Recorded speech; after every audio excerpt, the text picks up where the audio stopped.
Hello students, this is Miss Rebecca with the Reach for the Stars program at Longfellow Elementary. Today we're going to be reading Chapter 3 of Just as Kids Shipwrecked by Dee Stewart. Now today we have a bit of a longer reading, so we're going to go through everything rather quickly. Let's get started. Materials needed: a notebook, a pencil, and some good listening ears. For today's agenda, we're going to be reading the objective for Just as Kids Shipwrecked, have an overview of the essay questions, read Chapter 3, and review the essay questions one last time. Objective: students will follow along with the teacher and read Just as Kids Shipwrecked. Once the reading is done, students will participate in a few short essay questions at the end regarding the day's reading. Chapter 3 questions. Number 1. What does SOS stand for? And what do the other kids think they should change it to? Number 2. How does Tyler open the coconut? And number 3. Why is Tyler happy to see a storm coming close? And remember, keep your notebook with all your answers to receive raffle tickets when I see you again. Now let's begin with Chapter 3. Roy, if I had to be stuck on an island with any kid, I would want it to be you. We should be able to put our heads together and come up with a plan, I say as we keep working to get things set up. I hope you're right, Tyler. Roy says, sounding tired. Julie, you're 6, right? I ask, amazed at how much energy Julie has. Yes, she sounds proud. And I remember how I used to get excited every time I became a year older. Why don't you help Roy draw out letters SOS in the sand? I instruct her, talking to her like I would any little kid. Julie jumps to her feet and runs to Roy's side, ready to help. Everyone, no matter how young, has to help out. Willie and I will grab leaves and palm ferns to fill in the letters you draw in the sand so they stand out more. We need someone to watch for a rescue plane flying over. I try to sound excited.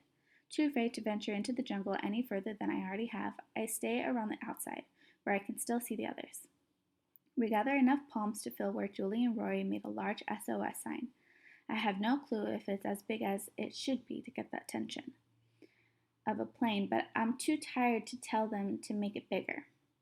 Tommy didn't know what it meant, so Roy explained it meant save our ship, which only led to a lot more questions about how we weren't even on a ship.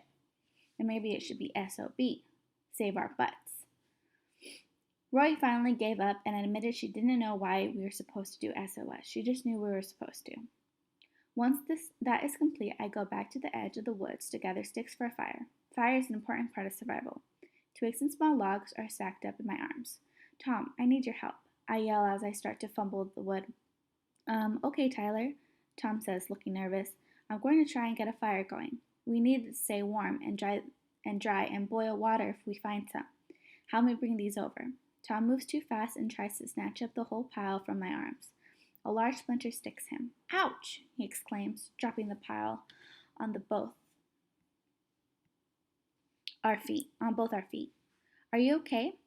I ask, and I see Tom's neck move as he swallows really hard.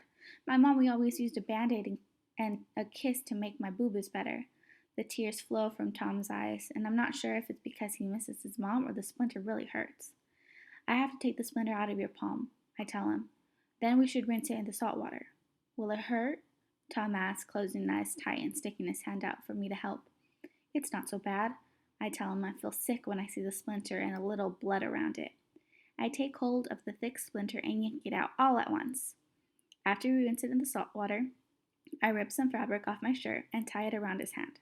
I can't believe how brave he is. When I first saw these little kids on the lifeboat with me, and I was sure they'd spend all their time crying, but Tom is acting tough. We should start the fire, right? Tom asks, leaning down to pick up the fallen wood. I call Roy over to help. Roy hands me the waterproof matches. I'm so glad I packed them. I could probably rub 2 sticks together and make a fire after a while, but my arms are already so tired, I'll use the matches. The wood is placed just like the survival book describes. The flame starts slow, but eventually takes hold, and I realize I've built a fire. A real fire, just like in the book. Now we need to keep the fire going. Got it, team? I ask. They all nod, but look concerned. It's important we keep this going for a few reasons. Roy, take Tom and gather all the twigs, branches, and logs you can find. Let's make a big pile. Watch what you are grabbing and pay attention to what's around you. You know what to be careful of. I sure do. My dad taught me well. Rory says with confidence. Sometimes it's all we talk about, this nature stuff. I'm going to gather coconuts with Julie and Willie. Come with me, you two. I wonder which one of you can find the most coconuts. Ready, set, go! I knew making things feel like a game would help them. By the smiles on their faces, I think it's working.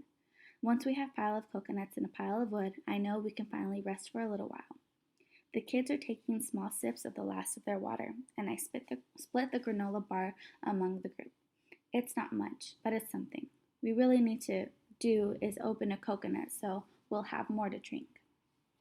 This isn't easy like people make it look in the movies. After several tries at cracking it open, nothing is working. Then I remember the video I watched one night. The man in the video said to find a sharp edge of a rock. Hold the coconut so the line is perpendicular to the sharp edge. After finding the best rock and following the instructions, the coconut breaks wide open. Some of the liquid spills on my shorts before I can lift it over my head, tilt it back, and drink. But I got some. Not bad for my first try. Next time, I'll be faster and save more of coconut juice into our empty water bottles. Breaking apart the coconut, I give everyone a piece to chew on. Something in our bellies is better than nothing, right? I say to the group. All anyone hears is teeth gnawing on the coconut until a sudden, high-pitched, far-off noise that sounds like a dying animal stops us all in our tracks. Suddenly, the faces of all the children show worry. Even I can't hide it as Rory speaks first. Shh, is everyone okay? Let's huddle closer to the fire, she suggests. Just as we get closer together and calm starts to settle in, I notice the sky growing dark. Are those clouds coming our way? Will our fire make it through the night? At first, I didn't want the rain, but then I remember something more important than wanting to stay warm and dry. Water. We need water. Please let the storm come this way. We sit silently, nervously eating our coconut. We jump when we see lightning over the ocean, then hear a rumble in the distance. It's coming closer. Rory, you know what the storm means? I ask, trying to sound upbeat and show some excitement. Sure do, Tyler. Let's get our bottles ready. You guys stay here. Rory jumps to her feet. We collect every bottle and empty container we have and use large leaves as funnels, so we'll catch as much rain as possible. Even if the storm moves by quickly, just as we have everything ready, the first drop hits my face. I look to the sky and feel another drop. It feels cool, and the thought of having full bottles of water to drink again is exciting. The storm lasts a long time, and I know the fire won't continue, but that's all right. I can start it again. We pull some twigs and branches underneath as they all stay dry. Getting comfortable is not that easy, but somehow the younger kids fall asleep. They are curled up side by side, all snoring. Rory and I can't seem to sleep, though even after I started the fire again. I must be so cool to have a dad like yours, I say to Rory, thinking about all her dad's books. I guess so. I mean, if you like that sort of thing. All I ever wanted was to be like every other kid. Rory says with a big sigh. I wanted to play sports, not fly off to the Grand Canyon, Niagara Falls, or the Sahara Desert. I've even been to the Taj Mahal, but I've never been in a soccer game with a bunch of friends. I'd love to explore all those places, I say, but she looks kind of sad. I can't imagine what it would be like if I had those adventures. I have loads of friends, and it's not that great. Rory is laughing, and I'm not sure why. Tyler, you are my first real friend, and I had to meet you on a shipwreck. That is pretty sad.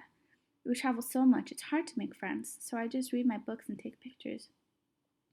I'd like to see your pictures sometime, I say, trying to get comfortable enough to sleep in the sand. After this trip, my mom will never let me go anywhere again. You'll have to email those pictures so I can pretend I'm with you on your next trip. You think we'll have another trip? We'll be found?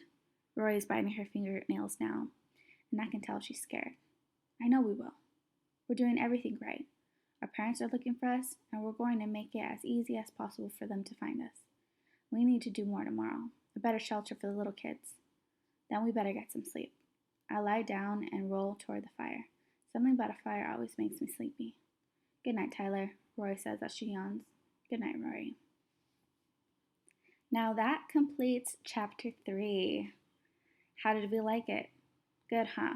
Okay, so now we're going to review our chapter 3 questions one last time. Number 1. What does SOS stand for? And what do the other kids think they should change it to? Number 2. How does Tyler open the coconut? Number 3. Why is Tyler happy to see a storm coming close?